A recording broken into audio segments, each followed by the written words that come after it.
You're listening to This Week in the World of Football, which is coming to you from the fabulous World of Football Man Cave, located in the center of the football world, Kalamazoo, Michigan. The purpose of this podcast is to promote the game of football in all its many forms, past, present, and future. The intent is to educate, inform, and entertain you, the listener, with the glorious buffet that is the world of football, while also keeping a close eye on the rich history of the game. You can find this show on a multitude of podcast platforms as well as on YouTube. Timestamps are provided in the show description, so you can jump to the topics you really want to listen to. So without further ado, let's kick off this week's show. Thank you, Miss Announcer Lady. This is episode number 384 for March 11th, 2025, and I am your host, Randy Snow. On this week's show, the AF1 and the National Arena League began their 2025 seasons. Two former players from the NBA and the NFL buy a pro football team in Mexico, and Jimmy Johnson retires from the Fox NFL Sunday pregame show. But I'm not here all by myself. Across the table from me, as always, is my son, Adam. Oh, that's right. Crack open a cold one. We're back, baby. Been 3 weeks. Been a whole month from February 11th to March 11th. I mean, unless you ask my girlfriend, who's thought that 3 weeks meant I wasn't touching World of Football stuff at all. Yeah. Sorry, honey. Yeah, a lot's happened since we've been gone. You may be asking yourself, what have we been up to in this past month? What haven't we been up to in this past month? We have done realistically, a lot of things. Hold on. More realistically, they'd be asking, these guys are still on the air? These blowhards? Don't worry, everybody. We're back. Yeah. We've done a lot of collaborating with people Yeah. and put out some videos on our own. Just run down the list here. You put out a video, 5 artists who should perform at Super Bowl 60. Yep. And we did 2 collaboration videos with Royce from Viking Wax Press, ranking all of the current NFL helmets. Yeah. The NFC was on our YouTube channel, and the AFC was on his YouTube channel. I think both videos turned out great. Yeah, they were only supposed to be a half an hour Oh, my apiece, God. and they each wound up being about an hour apiece. Well, hold on. They originally were supposed to be like 15 minutes apiece. Really? I thought we'd fly. I really thought we'd fly through them. We would record 2 videos in one night, but it turned into 2 nights. Yeah, well, when you got 3 guys with a lot of opinions, Hey, we had a lot of fun making it. it was a lot of fun. Thanks, Royce, for doing this with us. Yeah. I think all 3 of us had a really good time, and Royce wants to do more now. Oh, I think man, he might have caught we the lit bug. a fire. Yeah, we lit a fire under him. So we're sorry, folks. Let's see. Just the other day, I did an episode of the Pigskin Dispatch with Darren Hayes. I don't know if you listened to the whole thing. I know you started to. I haven't even listened to the whole thing. I listened to about half of it, I think. I still got the other half to go. He's doing a series of shows where he interviews people about every one of the championship games from the NFL, starting in 1933, and he wanted me to talk about the 1935 Detroit Lions NFL championship, and so I was there with him. And it was a little under half an hour, I think, but got a lot of good information out there. So I did what that you're with saying Darren. is we are available for other people's shows as well. Always have been. But yeah, thank you, Darren, for inviting me on your show to do that. That came up really good. And let's see, we did an AF1 preview video just a few days before the season started. And even the day we recorded that, there was more chaos going on. Yeah, to say the least. And then after last week's game, the Sunday, what was it, Saturday night? It was a Saturday night game, yeah. Sunday, we did an AF1 Week 0 recap show on YouTube. Can't wait to talk more about that. I mean, go if you already heard the video. I mean, we'll probably go over some of the same stuff. But, right. I mean, now with a few days removed from that, I mean, some other stuff has come out. We're still waiting on more stuff. So I can't wait to talk about that. And then we both did a video about the Grand Rapids Rampage are not coming back. Sorry, folks. Because for some reason, that story blew up. Yeah, it has. And it was so weird. Makes no Especially in sense. Michigan, I saw another one just today. Yeah, and it's mislabeled as the arena football team is coming back. Right. Boy, that's why we had to put it out there. Tell your friends. You send them our video. They are not coming back, everybody. Yeah. It's not a news topic this week, but the Grand Rapids Rampage are not returning. We'd love nothing more for that to be true, but Right. it's not, and we can't say anything otherwise. Yeah. All right. Well, let's begin this week's tour around the world of football, and we're going to start off talking about the things that we missed while we were off. Yeah, while we would normally start off with the scores and stuff, since it's our first show back, we figured, we got a crap ton of stuff to kind of catch up with. Yeah, this whole show is going to be just a recap of everything that happened during the last month. Or that Randy could remember and threw into a spreadsheet. Well, I've been working on this ever since we got because as things were happening, I was making a note and then just putting it away and going about my business for a month or so. But yeah, we're going to start in the NFL. The Combine was held down in Indianapolis again this year from February 27th to March 2nd. I did not watch a single second of any of this. Because you should have been there that Saturday. Aaron floated that idea to you. I had at the last minute. You had plenty of time. For you, of all people, Mr. Go off on a whim to go see a grave. You could have gone, and I'm disappointed. I had something going on that Saturday. Right, you wanted me to jump through hoops to go down. I was like, "This is content, Randy. You got to get your butt in the car." Even Aaron said he was joking. He wasn't serious about it. Well, you need to make him serious about it. You need to be like, "Son, I am prepared." Maybe next year, if they let people in. I know I got an email from the Lions talking about register to get into the combine, and I saw that just like the day before. So if we had more time to plan this out. You're the king of maybe. I don't need time. Just give me a car and a bag of Werther's Originals, and I'm good. Well, that is true. Yeah, I know you so well. As we were ending our show a month ago, a lot of teams were being talked about hosting international games, and the Chargers were the latest one that we haven't talked about yet.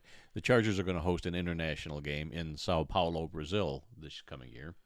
And none of the opponents have been identified yet. Not officially but they said who's going to be the home team in those games, who's going to host it down there. And you can narrow it down because we all know who's playing who. We just don't know when. So if you look at the Chargers' home opponents, it's one of them. Yeah. Another big story that came out, Jimmy Johnson, who's 81 years old, officially retired from the Fox pregame show after being on it for 31 years. He was there on day one when they launched that show, and Terry Bradshaw was there too. So the two of them go back to day one on that pregame show. I didn't realize that. I knew Terry Bradshaw did, but I didn't realize Jimmy Johnson was there too.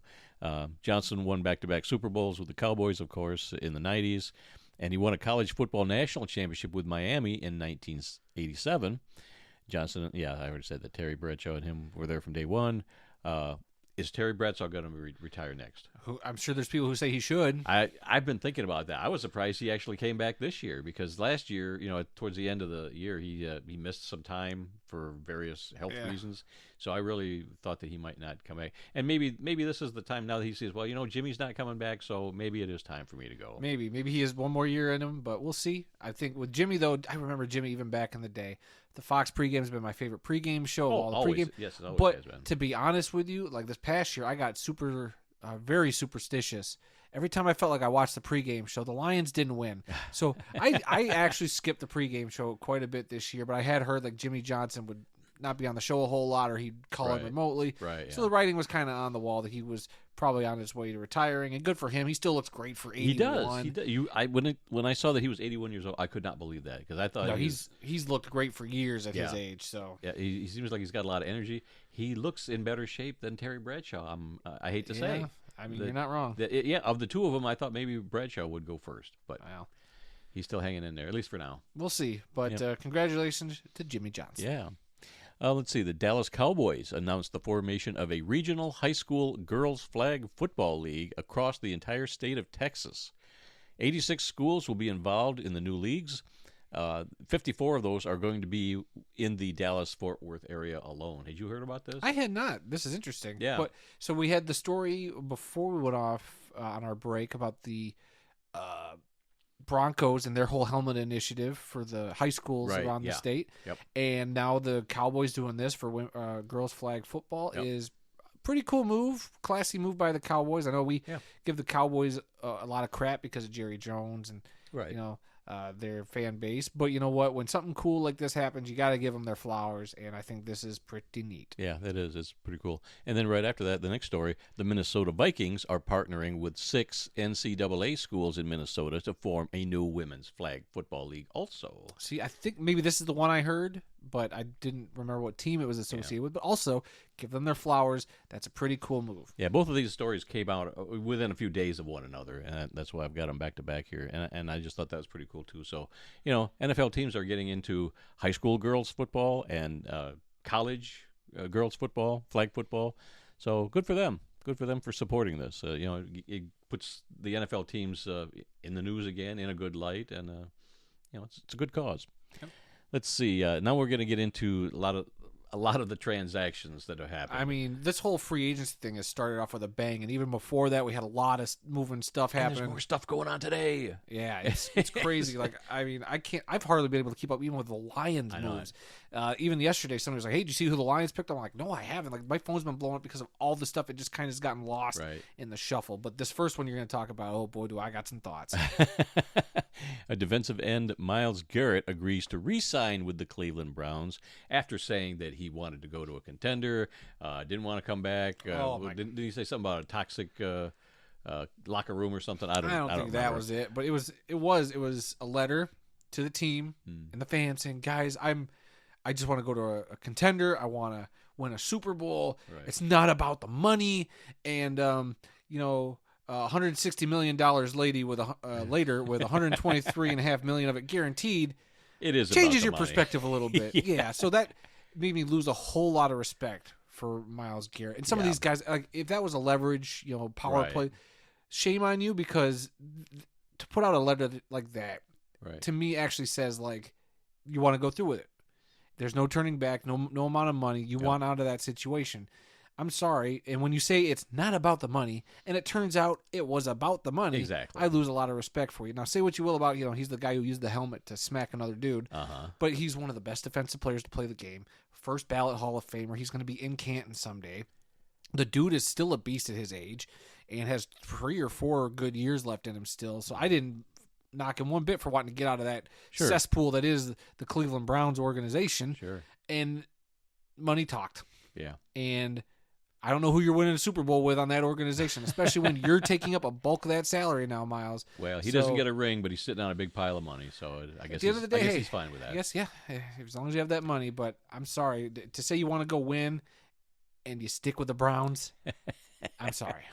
Yeah, his deal was a 4-year deal worth $160 million, so that's $40 million a year average, and $123.5 million guaranteed to him. So They must love to do these big money guaranteed contracts to people because they're still working with Deshaun Watson. Yeah, they still haven't shed that. This is his last year, but they still owe him a buttload of money. What a terribly run organization. I am sorry, Browns fans. Yep, I agree. Let's see. Wide receiver Davante Adams was released by the Jets after he left the Raiders to go join the Jets and his buddy Aaron Rodgers in New York. Now they're both gone. Yep. So he has signed with the Los Angeles Rams on a 2-year, $46 million contract with $26 million guaranteed. Now, don't get me wrong. He's a great wide receiver, but you just got rid of Cooper Kupp, who's, I think, the same age or a little younger than Davante Adams. Yeah. You're getting rid of him, and don't get me wrong, Davante Adams is a heck of a talent. I think him and Stafford are going to light it up. But still, I don't get that move at all. Like, you're going to get rid of Kupp, who's a fan favorite. Stafford loved him, and you're going to go out and get. Are they saving any money by signing Davante Adams? Sounds like you're giving him way more money than you would have given Kupp. Yeah. I don't know. Just a weird situation. But a heck of a guy. Him and Puka Nacua are going to be a heck of a 1-2 combo. Yeah. So. And I haven't heard it. Has Cooper Kupp signed with anybody? They haven't officially dealt him yet. They're still waiting to trade him. Okay. Yeah, so he's technically still on the roster. I didn't have him on the list here, but there's so many I could have missed a couple. I think they're trying to find a trade partner before they just release him upright. Okay. Outright. Seattle quarterback Geno Smith signs with the Las Vegas Raiders. He was traded. Was he traded? Oh yeah, it was a trade. Okay, yes, that's right. And that reunites him with his old head coach, Pete Carroll. Hey, Pete Carroll's following what he said at that press conference. He said they are in it to win it then, because I don't know if you have this one. They re-signed Max Crosby, who was also rumors of him leaving too. So yeah, Max Crosby got a new deal. I don't have those specifics in front of me. So they got him to come back. Clearly, if you get Crosby to come back, they're cooking something there in Vegas, and they're in win-now mode. I think you go get Geno, who I'm not saying is the greatest quarterback in the world, but he has got flashes, and he can carry a team. He's shown that his last few years in Seattle. Obviously, he was with Pete Carroll, his old coach. Right. So he'll know the basics of the offense that Pete Carroll wants to run. Yep. So I think there's something there, and now I think the Raiders legitimately move up the board in terms of, like, if you want to call it power rankings or what. I'm going to be keeping an eye out for the Raiders now. I got to see some other moves they're going to do, but just getting him alone makes me think that Pete Carroll's not lying when he says we're here to win it this year. We're not rebuilding. We are going for it. And it might not be big and splashy like you would think for a team that's trying to go outright win a Super Bowl, but it's one of those smart moves like, hey, we got a good, dependable guy that we know who can play, and I'm sure he doesn't cost a whole lot of money compared to some of these other guys, so they can start building a team around him and Crosby and whoever else they get to go to Vegas. So, okay, and the Lions cut Zadarius Smith, the guy they brought in last year to replace Aiden Hutchinson. Right, he was still he did okay, but he wasn't the greatest. I mean, he still produced quite a bit. Maybe not to the level of Hutchinson, but who could? I was wondering maybe if it was one of those tactical things where he had like a year left on his deal. If it was like a release, and maybe I don't know if they could re-sign him, but I mean they're losing money by cutting him, I think, or is that money with the Browns? I don't know the situation, but if Brad Holmes is going to make a move like this, he's doing it for a reason. So I trust Brad Holmes. Yep, absolutely. And I don't have this one on the list, but didn't we aren't we signing? Who was it? DJ Reed? Yeah, DJ Reed, the cornerback from the Jets. Yep. I don't think that's official yet. No, I believe that's official. Yep. Is it? Yep. Okay. He 3-year, $40-something million contract. He was one of the higher rated corners in the offseason class because the Lions lost Carlton Davis to the Patriots, who's made it's like a 3-year, $60 million deal for him. So the Lions technically getting I don't know how much younger he is, but not technically, but he's supposedly a better fit, better corner, and cheaper. So you're upgrading at corner and spending less money. So I'm all for that. It seems like Brad Holmes knows what he's doing. Because nothing against Carlton Davis. I thought he was great for when he played. It's unfortunate that he broke his jaw at the end of the year, and he was one of those injured Lions at the end of the season. But wish him well going to New England, because New England's got a crap ton of cap space. A lot of money to spend. They're the one with the most money to spend. And it's not a surprise, especially with one of the Lions, their ex-defensive line coach that's now the defensive coordinator there in New England. So that doesn't surprise me that he'd bring him in. Okay. Let's see. Bills quarterback Josh Allen signs a 6-year, $330 million extension with the team. $250 million of that is guaranteed. Give the MVP his money. Yeah. Yep. Let's see. Seattle is trading DK Metcalf to the Steelers for a 2025 second-round pick. He's got a 4-year contract extension worth $132 million. I mean, of all the offseason moves so far, like if you were to say what teams are interesting you or what are we thinking about certain teams, Seattle seems like they were cleaning house because they cut their other receiver, Tyler Lockett. I think he got released. Then they traded away DK Metcalf. Did they cut? I couldn't remember if they cut or traded Lockett. But anyway, because those two guys have been there for a while together. So a bit of a shocker that they would trade DK Metcalf. It made me think they're cleaning house and starting from scratch and rebuilding. But we'll talk about their other move in a second. But yeah, the DK to the Steelers is a very interesting move. He'll be partnered up with George Pickens. So I don't know how that duo is going to play together. It'll be interesting. Couple personalities at your wide receiver position. Yeah. Quarterback Matthew Stafford, although talk was he was going to go, that's all they talked about for a week. Who's going to get him? Where would he be the best fit? And all of a sudden, boom, he's going to stay with the Rams. And I was looking for any details on the extension or whatever. I could not find anything. So I don't know if they've announced how much he's making. but I think he's there for at least another 2 years. I don't know. But I did run across this little thing here in one of the articles. It says Stafford is just 191 yards shy of 60,000 career passing yards. It would make him the 10th quarterback in NFL history to reach that milestone. I didn't realize he was that close to 60,000 passing yards. Yeah, he's getting right up there. I'm trying to find you your contract details. I looked at 3 or 4 Matthew articles, and none of them would say anything about the money, unless something came out later today. But I don't know if this. I was doing that this morning. His extension. I don't know. There's a few websites here. Yeah, I'm not seeing anything. Yeah, right. Yeah. Nobody's talking about it. So it must not have been made public yet. That's my thought. Yeah, nothing new. A lot of talk about his current deal or the deal he was currently or previously under. Yeah. This one surprised me when I heard this. Vikings quarterback Sam Darnold signs a 3-year deal with Seattle for $110.5 million with $55 million guaranteed. I thought he was the new golden child in Minneapolis. I mean, clearly, it was one of those deals where he had a great season. You knew he kind of had the leverage to get to a different team. He was only playing on that 1-year deal, I think. So it doesn't shock me. But I thought they'd keep him around. I thought they would try to as well. I thought they'd franchise him. I thought they'd at least, keep him around. But they lost both their 2 of their big backups, him and Daniel Jones.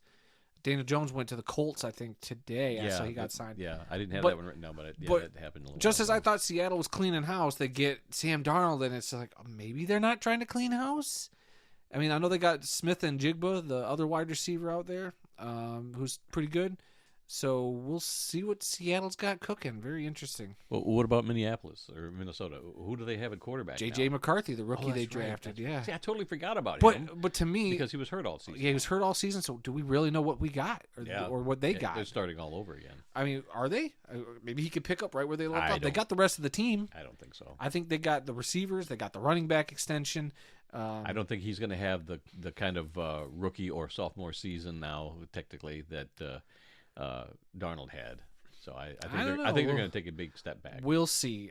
We don't have a whole lot of these in the notes, but the Bears have made a lot of smart moves for a change. Yeah. Building up their offense and defensive line. But I tried to keep telling the Bears fans, you might be the off-season champs like you've been the last 3 years, but your GM is still an idiot. I don't trust him. I think Ben Johnson has had a little bit of influence here, but we'll see when they draft. That'll be a big thing. But I think the Bears, as of right now, this moment, without a game of football being played, I think I would maybe put the Bears over the Vikings. That's a tough thing to say because the Bears were in last and the Vikings were 15-2 last year. Yeah. I don't know. I mean, I don't see the Lions or the Vikings getting 15 wins again. This division's stacked already. I think the Bears closed a gap, though. Yeah. No, the Minnesota was 14-3 because we beat Oh, yeah, them because we beat them, yeah. Let's see. Offensive lineman Dan Skipper re-signed with the Lions. I like that. I like Dan Skipper. He's been for a Lions fan, but it's a backup. As a Lions line. fan, we like that. Keep Dan Skipper around. He got a touchdown last year. He's a good guy to have to come off the bench and do whatever you need to do on that offensive line. And last thing from the NFL here, the 2025 NFL league year and free agency signing period begins tomorrow at 4:00. You wouldn't know that because of all the legal tampering they've been doing. Well, I think that's why all of these things were happening so fast because they wanted to get it done before. Well, I think what was it?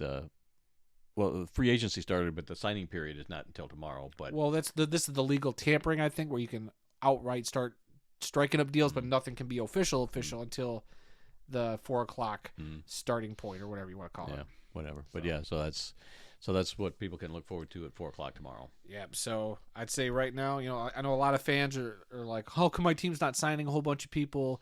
I know there's some Lions fans I've seen saying that, but when you're a good team, you don't really have to do a whole lot of adding. It's the bad teams that have to do all these signings. Like the Bears, you guys might have signed a lot of guys, but that's because you're a terrible team. So we'll see what happens. It's the off season. Nobody hangs banners for winning the off season, unless you're the Bears, apparently. Yeah. All right, let's move on to Arena Football 1. They kicked off their season this past Saturday night with one game, And what a crazy week this has been. But let's talk Let's about talk the game. Yeah, let's talk about the game first. Saturday night, it was the Southwest Kansas Storm defeating the Nashville Cats 40-26. This game was 7-6 at halftime. Nashville committed 7 turnovers during the game. There were 3 interceptions by a Southwest Kansas defensive back, Michael Lawson, and he returned 2 of those for touchdowns in the closing minutes, and that's basically the difference in the game right there. Yeah. This started out, I mean, you were watching it at your place, I'm watching it here, and it was so boring in the first half. Yeah. Absolutely boring. The second half made up for it, though. It was a really good second half, a lot of scoring, a lot of good plays. And like I said, it was a close game until the last few minutes, and that's when those 2 interceptions returned for touchdowns by Lawson happened, and that was it. Nashville didn't have a chance after that. A lot of bad kicking in this game. They couldn't make extra points. They couldn't do a 2-point conversion. You know, the extra points and kicks were terrible. So just goes to show you, I mean, this was the first game kind of thrown together because the Orlando Predators were supposed to be in this game, not Nashville. And right. Yeah, that was another story that came out. Yeah, we'll get to that. But the game itself, the product, they put out on that Evergreen Now we talked at length about on our recap. So go check that out. We're going to try to do a weekly recap. Randy may or may not be on the show each week, but I'm hoping to do that every week like I did for the arena season last year. Mm-hmm. So I thought it was a great stream. I never had any issues with your internet issues. You said you just had a little bit of an issue. Right after halftime, I lost it for about a minute or 2 minutes, and then it came right back. So I didn't know. You said you didn't have that problem, so it just must have been my internet. Yeah, but otherwise, it was great. A great stream. It was easy to use, and graphics were good on the screen. Yep. So, and I think that was all through the Southwest Kansas Storm. Their media people did a great job, connecting that to Evergreen or however that works. What I liked was when they went to commercials during this thing. It was all local stuff from Dodge City, Kansas. Yeah, which is fine. I love that. Yeah. I'm okay with that. It is pretty neat. But yeah, I thought that all worked out great. The AF1 graphics they used were solid. They had a score bug, which was nice to have when you're watching a game. Yeah. We'll talk about that on the other leagues. But, and then Steven Titus did a show with our friend Tim Capper, who joined AF1 Fan Zone, which was a great show. Yep, I didn't know about that until you pointed it out to me, and I watched it the next morning. Yeah. I guess it was live. They did a live stream like the Sunday night. A lot of good information in that show. A lot of good information, yeah. So kudos to them over there. And obviously, Tim and Steve are friends of the show. Mm-hmm. So interesting to hear them talk about it and a lot of the insights happening around the league, because we kind of talked about the uniform provider stuff, because during the game, the teams were both wearing their uniforms from last year. But it did seem like the Storm were wearing a combo of a new uniform and old uniform because the pants looked new. Yeah. So this week 0 thing kind of screwed up some of their uniform delivery. So supposedly this week they're going to deliver all the uniforms to the teams, and we should have a revised schedule any day now. Yeah. I think Steven Titus did announce at least the lineup for week 1. Mm-hmm. So I'm not sure where that'll be officially posted. I've seen it all over Twitter, but he has the lineup. We'll see when the league officially posts something. So. The only thing I didn't like about the only criticism I have about the broadcast is they only had one announcer. If they'd had 2 guys, talking back and forth, I think that would have been a lot better. The guy that they had, I couldn't tell you his name, but he did a great job. Yeah. But just having one guy do the entire, commentary for the game and all the play-by-play and everything, you really need 2 people. Wasn't it 2 people? I could have swore that I heard 2 voices. It was just the one guy, as far as I know.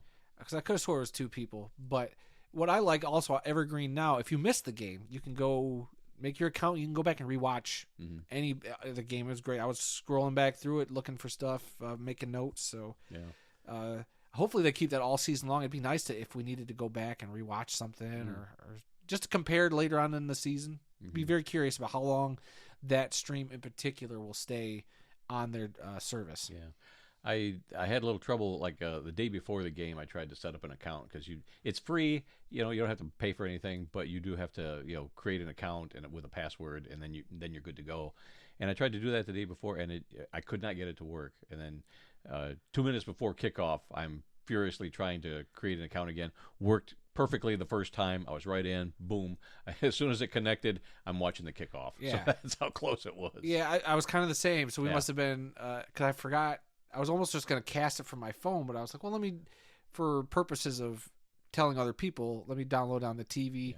I downloaded the app. Took a couple minutes, but then I was able to scan a QR code, log my account from my phone into that, and it worked no problem. So. Yeah, I've got the app on my phone. I didn't use it, but I do have it on my phone, and so I could use that next week if I'm not home. But I did watch it on my laptop, and that was fine.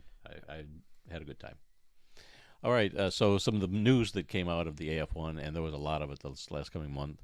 The Wilkes-Barre-Scranton Mavericks were removed from the AF1 schedule less than a month before the start of the season. I think we covered that before we went on break. Well, I'm not sure that we did. That's why I included it here. We did, because I remember making the graphic. Okay, all right. And then 4 days before the start of the season, the Orlando Predators informed the league that, I don't think we're going to compete this year. That whole situation is out of the league. Messy as heck. Yep. It's kind of created a war of words between Outlaws owner Steven Titus, who is one of the league chairmen of the AF1, and then owner John Chaney of the Predators, who apparently in his letter said something like, I never said we weren't going to play.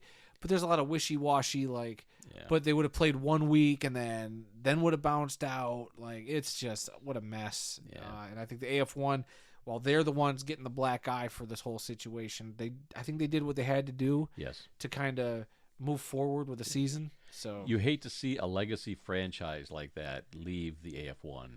The Orlando Predators have been around for so long. And have a great history in arena football.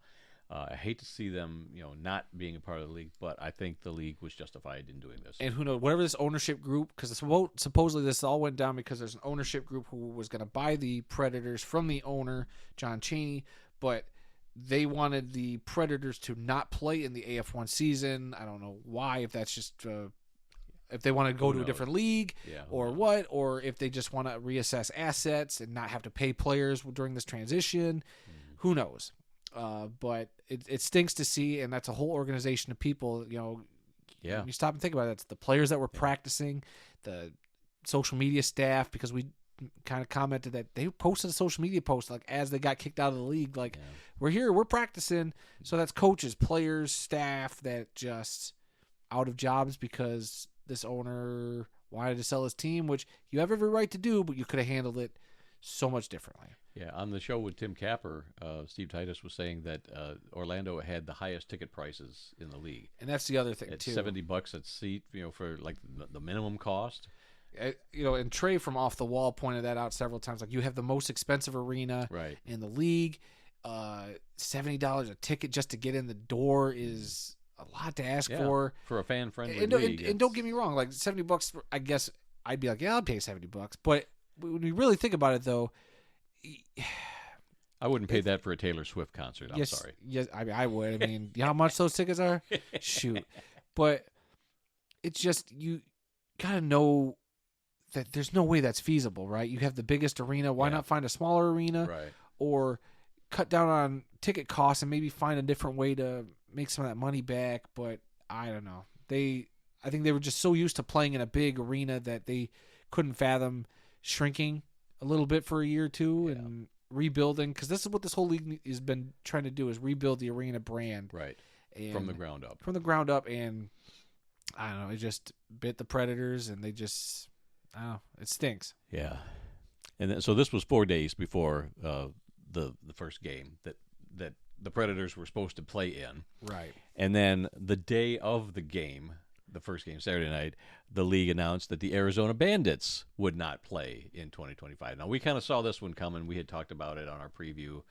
They never had any official deal for a home arena to play in. They hadn't sold tickets, single game tickets, or anything like that. So we kind of knew that this might happen. And when Orlando left, that left them with 9 teams. And so, do you want to go into a season with 9 teams, or would it be better to go into a season with 8 teams, just for scheduling purposes? So I don't know, but yeah, CFL does it.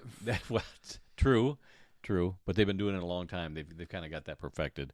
But so now the AF1 is down to 8 teams for this season, the same as what they had last year. They wanted to have 12 teams this year, and one by one, all those teams have gone by the wayside. A couple of them early on, after they were announced, said, I don't think we're going to make it this year, which is fine. It was before they put out the schedule or anything. They're just pushing their membership back till next year. And that was the Monterey Kings down in Mexico and the Stockton Crusaders. Those were the two that were announced supposedly that we're going to play next year, or two of the others.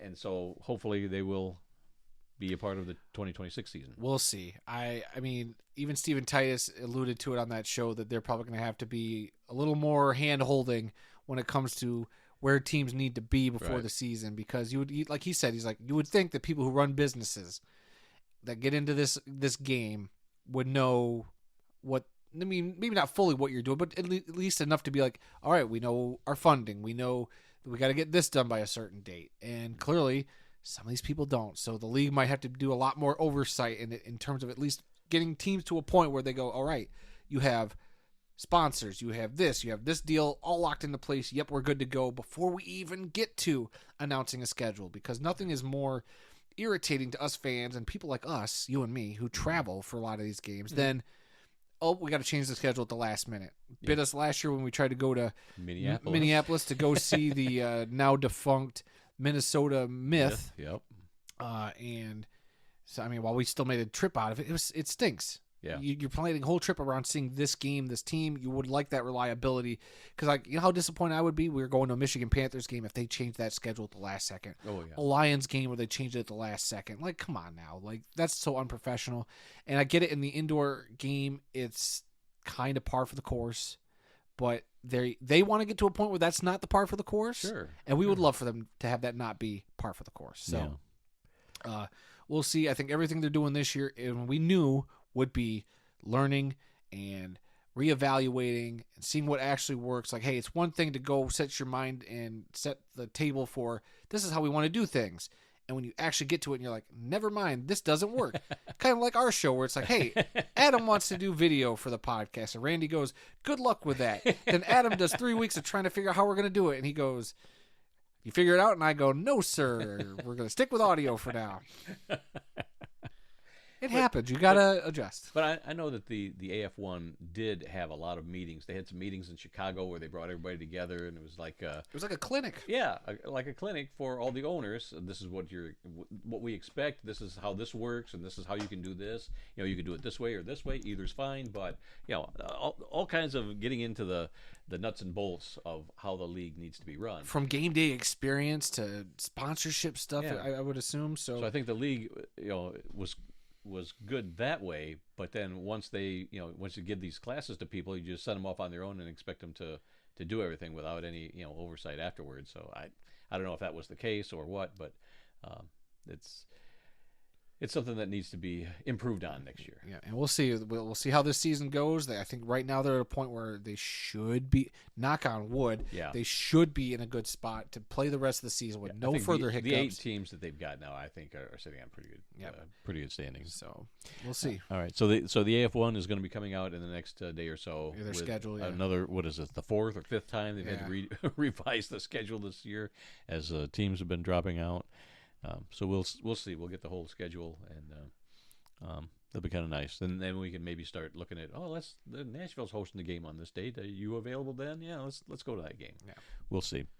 Now, one of the big player signings that happened this past offseason was wide receiver Darius Prince, who was with the Albany Firebirds last year, has signed with the Corpus Christi Tritons, and I've said that I think this is a good move. I don't know why he wanted to leave Albany, but I think it's good that you're bringing in a team, because right now the Tritons are the only new team in the league this year that didn't play last year. Everybody else is back. Yeah. And so they're the Lightning. Was it Oregon Lightning didn't? They're a new team. They were the Oregon Black Bears last year. They were not. That's not the same team. Well, I know, but I'm saying there was a team, but now they got a new team. Well, then it's not. It's a different. It's a franchise that didn't exist. That's probably where I was going. Was they did have a team in Oregon last year, but no. Okay. Anyway, Black Bear and Lightning are two different things, Randy. but my point here is that this new team that played in the AF1, no, not AF1, AIF. See, I did that on our other show too. They played in the AIF last year. Was it? I thought they were National Arena League because No, they they were still on the National Arena League website. As It might have been the teams. year before that, but whatever. Anyway, they were not in the AFL or AF1, and so they're new to this league this year, and I think it helps them out by having a player that is well known throughout the league. So I think it'll help bring a lot of attention to the Corpus Christi team. That's my point. Whether I'm saying it correctly or not, I think it's a good thing for Corpus Christi having a big name star on their team. They were from the NAL last year because they are still, for some reason, currently on their teams list. Which is weird. Yeah. And, well, I don't know if I want to get into this or not. Oh, well, we're going to do NAL scores. I'll bring it up in a moment. So that's everything I had for the AF1. What do you want to get into? The fact that the NAL is not using rebound nets. Oh, well, what a perfect transition to talk about the National I Arena didn't realize that because a year or two ago, they went to the rebound nets, and I thought, okay, well, now, to me, that allows you to have the name Arena in your name. If you're actually, because they were using that for years, Yeah. National Arena League, but they were using the indoor goalposts. And then they finally went to the nets, and I said, okay, well, now you're playing, arena football with the rebound nets. And then I noticed last night or Saturday night that I didn't notice it at first, but they're not using the rebound nets again. And I talked to Trey over Facebook or Twitter, and he told me that he thinks they weren't using them last year either. But there was a point where they were using the rebound nets for a year or two, and I didn't realize they weren't wearing them or weren't using them anymore. Because I could have swore they used them last year because we talked about how one of those AAL2 teams played them, and then they had to, 1 week they were playing with nets, and 1 week they weren't. Yeah. I want to say the NAL did last year, but I could be wrong. Yeah. I don't know. Anyway, all three games that I watched last week, they were not using the arena rebound nets. Yep. So that's a little disappointing. Anyway, let's go over the scores from the National Arena League. On Saturday night, it was the Beaumont Renegades over the Sioux City Bandits, 49-46. The Renegades head coach is Corey Mayfield, and I looked it up. It's the same Corey Mayfield that played for the Grand Rapids Rampage. Hey. He was an defensive lineman with the Rampage from 1999 to 2003 and won a championship. Heck yeah. And, so I didn't know that until the game. And they talked about him, and I said, is that the same Corey Mayfield? And then when I looked it up, yep, that's him. That's awesome. Let's see. Also on Saturday night, it was the Omaha Beef over the Shreveport Rougarou, 41-18. I was kind of looking forward to seeing the Rougarou play, and after watching a little bit of that, I'm like, okay, yeah. I flipped to that game on YouTube Never mind. after the AF1 game, and boy, that broadcast was night and day. Oh. People want to crap on the Arena League for using Evergreen now. Or not the Arena League, AF1, sorry. The Arena League's a different thing. Arena Football 1 using Evergreen now. Nobody's ever heard of it, blah, blah, blah. But that stream was great. Mm-hmm. Yeah, everybody's got YouTube, but I'm sorry, when I log in and I go to that Omaha Beef game, your champion, by the way, of last year's NAL season, and I can't see a score. I had no idea what the score was. I'm sitting there watching the game. I'm like, I don't know what the score is, Right. what's Until happening. somebody tells us. Yeah, unless somebody mentions it. But to be honest with you, NAL, I sat there for 5 minutes, didn't get a grasp on what the heck I was seeing, and turned it off. But it was just that one game. The other games, they did have graphics on their... It must be on the Omaha. broadcast. Well, no, it was in Shreveport, so it was on the Rougarou then. But you don't have this story. But while we were also off, the Omaha Beef, who have not lost a game in 2 years. It was a preseason game. It was a preseason game, and they got their butts kicked by the Minnesota Titans or something like. Was that the team? I don't remember. They're like a semi-pro outdoor team that they just put together to play an exhibition game, and they beat the Omaha Beef. Yeah. Not a great look, but it was a story that kind of went around the arena indoor Twitter sphere. What do we say about the Lions? Preseason means nothing. It does mean that. That's why when everybody was That's why blowing this up, and even I might have retweeted something, even I was like, it's preseason. We talk about preseason. I don't care. Yeah, Doesn't mean matter. Nope. Let's see. Then on Sunday, you had the Columbus Lions shutting out the Peach State Cats, which is a new team in the NAL this year, by the score of 85-0. Are they official? I thought that was the exhibition game. Nope, they're a part of the league now because that's. I don't think they are. I think that was the exhibition. I know game. they came from a different league last year, but I think they are still in a different league. I think that is an exhibition game, so that game doesn't even count towards their standings. Boy, I swear they were an actual team in the league this year. I thought they moved up to that league. I'm pretty sure they're not. I'm like looking at their standings right now, and well, I guess they're still counting the Columbus Lions win. I think that is bogus. It's an out of league game, and they're counting it in their standings. That doesn't sit right with me. I think they're part of the league. They're not. I'm looking at it right now, and does it show up on their list of teams? No, this is their actual standings for right now. But they also have the Corpus Christi Tritons on that as well. So the NAL's got. Okay, so we don't know anything. According to their website. I mean, maybe they are, but it's not on their website. But I don't know. That's why the NAL, I can't take them seriously. I'm sorry, I can't. Yeah. You got good teams like the Columbus Lions and the Beef. That think need to be in a better league. I'm sorry, Sioux the City NAL Bandits. Yeah, that's a classic franchise there. This last game, the Colorado Spartans on Monday night, the Spartans defeated the Wheeling Miners, which is a new team in the league, 49-44. And when I caught this game just a little bit before halftime last night, the Miners were down like 28-14 or something like that. So they kind of hung around all game. So I mean, good for them. I mean that's a decent score, 49-44. Sure, they lost, but they put up a good fight. So better than 85-0. Yeah. So you got some stuff to work out, NAL. That's all I'll say about that. Yeah. All right, let's move on to the CFL. I brought this up to your attention a week or two ago. Wide receiver and kick returner Lucky Whitehead, who we have loved over the years. He's bounced around a couple different teams. I'm pretty sure we talked about this. Very exciting player. He was with the Winnipeg Blue Bombers. He's decided to finally retire. But man, he like part of the season last year or year before he wasn't playing, and then he signed a couple games into the season. But he's always been a very very exciting kick returner. Yeah, I'm pretty sure we talked about this on one of our last shows. It's been a month. I don't remember. I mean, you should. You got the notes. You keep every stinking show note that we make. I know. So, but I don't go back and look at them. Of course you don't. That's very evident.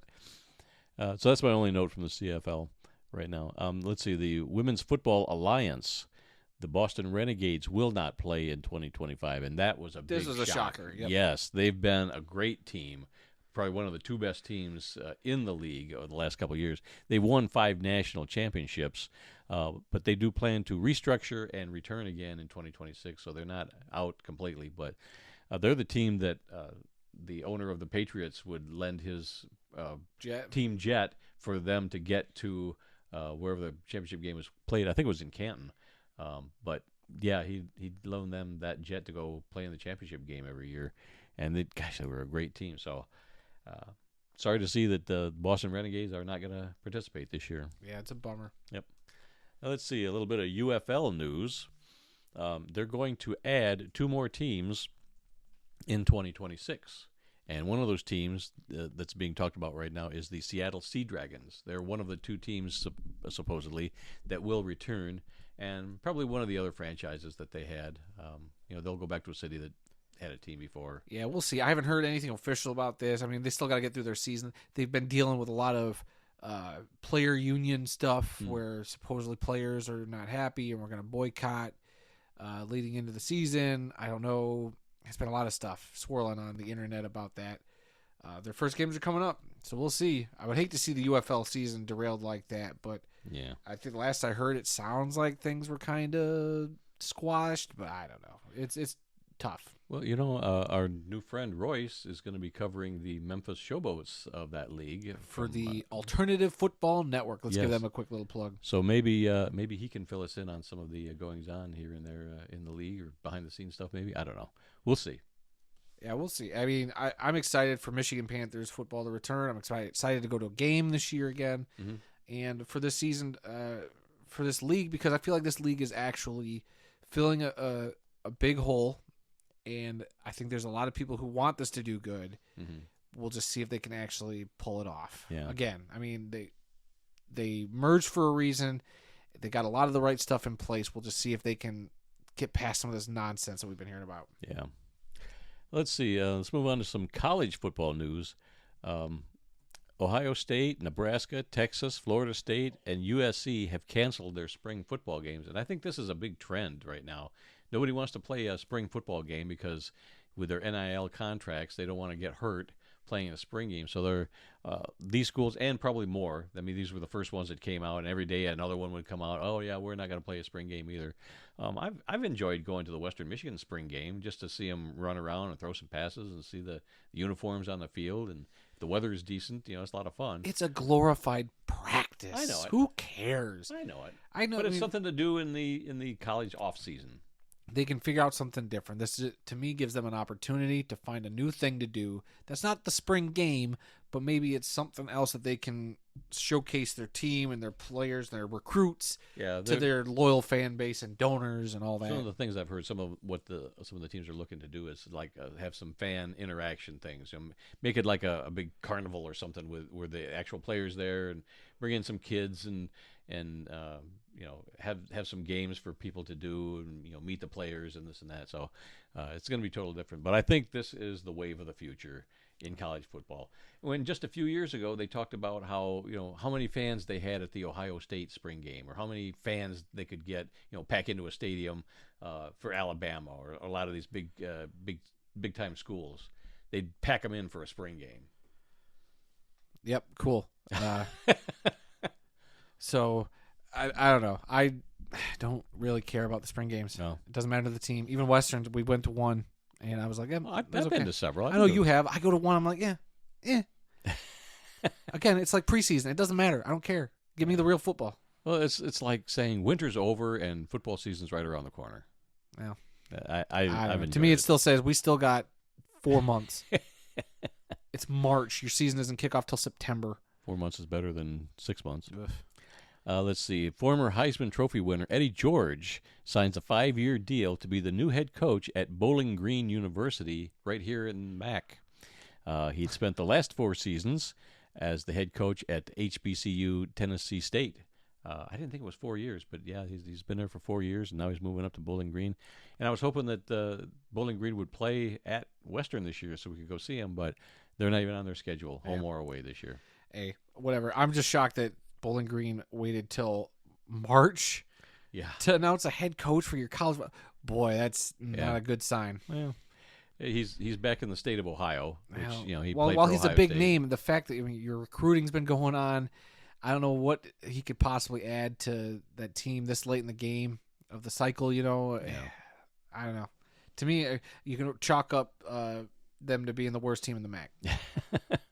Maybe. Well, hold on. Kent State's still around. Maybe not worse than Kent State. God, they were awful last year. Hopefully they'll be better this year. We'll see. Let's see. Bill Belichick and UNC will not be featured on Hard Knocks after all this year. The deal fell through, according to CBS Sports. Didn't even know this was a thing till they said it wasn't happening. I was like, what? I heard about that they couldn't get an NFL team, supposedly, and so they were going to do UNC because of Bill Belichick, and now that's not going to happen. So now they still need an NFL They'll team. find an NFL team. They'll force somebody. They'll make some put somebody in a team do it. chokehold and say, you will be on this show this year. Oh, yeah.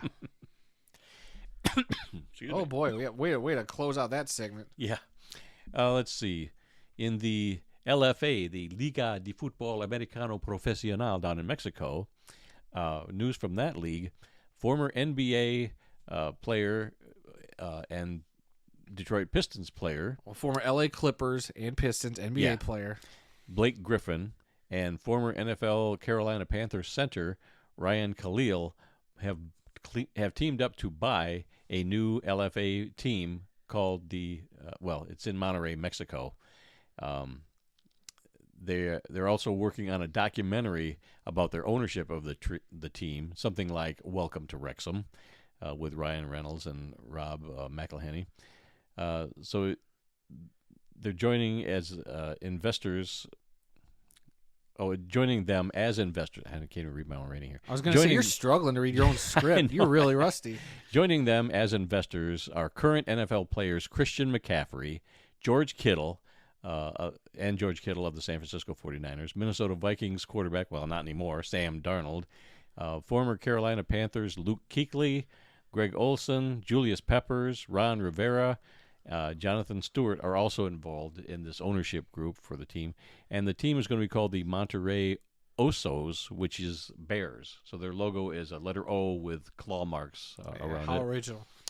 So they're going to be an expansion team in the league because, they definitely weren't there last year, so they're adding a new team this year.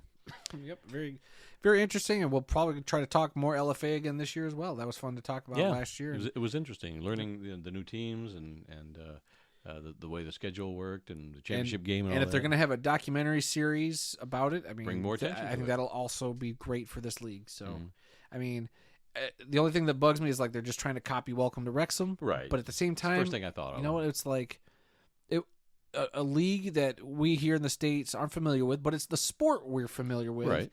It should be interesting. We'll just see. I just don't know if these guys will have the same personality as Ryan Reynolds and Rob McElhenney, but it's also not about them. It's also about the players and the organization and the actual people who are, coaching the team. So that'll be interesting. Yep. And those are just some of the things that we missed by being off for the last month. Only took us an hour to get through. So let's see. We're going to end like we always end. Today's birthdays and anniversaries for March 11th. Running back Dexter Bussey turns 73 today. He played his college football at Texas, Arlington, and at Oklahoma. He was selected in the third round of the 1974 NFL Draft by the Detroit Lions. He played his entire 11-year career with the Lions from 1974 to 1984, and he is the third all-time leading rusher in team history behind Barry Sanders and Billy Sims. Ironically, he is 1 yard behind Billy Sims. So if he'd gotten 2 more yards, he'd be the second leading rusher in team history. And then another birthday today, actually 2 of them, Leo Lyons. Born on this date in 1892, he passed away in 1976 at the age of 84. He was the owner of the Rochester Jeffersons, an original team in the NFL from 1920 to 1925. He was the unofficial NFL historian in the early days of the league. The Jeffersons were founded in 1898. Leo became a player on the team at the age of 16, and by 18, he was the owner, coach, manager, and still a player on the team. All will be revealed about Leo in a new book that is coming out on June 21st of this year called Leo Lyons, The Rochester Jeffersons, and the Birth of the NFL by our friend Jeffrey Miller and John Steffenhagen, who is the great-grandson of Leo Lyons. That's John Steffenhagen. Ironically, John Steffenhagen's birthday is also today. That nuts. He is a PFRA member. I interviewed him last year when we were in New York, and I reposted that interview today. So if people want to see me talking to John Steffenhagen, talking about Leo Lyons, because a lot of people have never heard of Leo Lyons. But the last couple of years, we've learned quite a bit about him because he's brought a lot of memorabilia to our meetings, and fascinating story. And the minute I heard this, I said, this needs to be a book. And thanks to Jeffrey Miller and John, it is going to be a book, and it's coming out in a couple of months. So, very cool. You can pre-order that book on Amazon right now. All right, let's go to obituaries. This is where we take a moment and honor those who made the world of football the better place. There were so many obituaries the last month, but I'm just going to do the 2 most recent ones that I ran across the last few days. The first one is Craig Wolfley, an offensive lineman in the NFL for 12 seasons. He's passed away of cancer at the age of 66. Wolfley played college football at Syracuse and was selected in the 5th round of the 1980 NFL Draft by the Pittsburgh Steelers. He played for the Steelers from 1980 to 1989 and finished his playing career with the Minnesota Vikings in 1990 and 1991. He then became a broadcaster for the Steelers as a color analyst and a sideline reporter. He also hosted a radio show with a former Steelers teammate. All right, and our first obituary, which was on the script first, was that of Terry Wilson, a defensive back, halfback, and end in the Canadian Football League for 9 seasons, has passed away at the age of 83. Wilson played college football at Stanford and signed with the Edmonton Eskimos, where he played from 1964 to 1967. He also played for the Calgary Stampeders from 1968 to 1972, winning a Grey Cup title with the team in 1971. I just scrolled down too far when I was... Clearly that's what happened. I'm like, well, he's reading too far, so... All right, anything that's run across your phone that we've... Are you skipping that too? The upcoming events? No. Because you're looking at me like, I thought we were going by the script. Now Okay. you're jumping ahead. Okay, let's do upcoming events. Let's see. Friday, March 21st, the Indoor Football League season begins. Friday, March 28th, the UFL season begins. Thursday, April 24th through the 26th is the NFL Draft in Green Bay. Saturday, April 26th is also the start of the Women's Football Alliance season. And finally, on our calendar for right now, Tuesday, April 29th, the CFL Draft and Global Draft in the Canadian Football League. All right, now, anything that we missed? So the big NFL signing that kind of happened was Justin Reed and the Saints agree on a 3-year deal, $31.5 million, including $22.25 fully guaranteed. He was from the Chiefs, so that's kind of the big one that's happening or has happened while we were recording. I'm seeing here that the Corpus Christi Tritons have released an updated schedule for their 5 home games. So I would assume, as I just going to quickly go check the AF1's Twitter to see if they've got an updated schedule. Nothing up to date as of right now, but I'm sure if the teams are posting out their updated home schedules, there's got to be a incoming schedule release at some point. So other than that, I think we are good. Okay. Well, I'm sure you noticed that at the top of our show we have a new intro with our announcer lady, and we have a new outro also. So we're going to wrap up today's show. I've been Randy Snow. No more witty banter during the ad read. Well, not the ad read at the end, but how we always read our socials and stuff. None of that anymore, guys. We're cutting that out. We're trying to go as profesh as you and I can get. Yeah, right. All right. Well, then that's all the time we've got for this week. Join us again next Tuesday, and we'll try and do a better job. I'm Randy Snow. I've been Adam Snow. And we'll see you next week. Oh, you're not going to use your brand new thing you wanted to use there at the end? You didn't like it, so I wasn't going to do it. I'll read it for you just so you can hear how silly it sounds. Well, that's all for this week, y'all. Join us again next Tuesday. Same football time, same football channel. I just got through watching an episode of Batman, so that was fresh in my mind. Thanks for listening, and we hope you enjoyed this installment of This Week in the World of Football. New episodes of the podcast are posted every Tuesday and can be found wherever good podcasts are found. You can find the World of Football on Facebook, Instagram, and X by searching for TWOF Kalamazoo or using the links down in the episode description. Head on over to YouTube and subscribe to the World of Football for more fun football-related content. Just search for the World of Football Kalamazoo or use the handle @the World of Football. Thanks for listening and hope to see you again next time.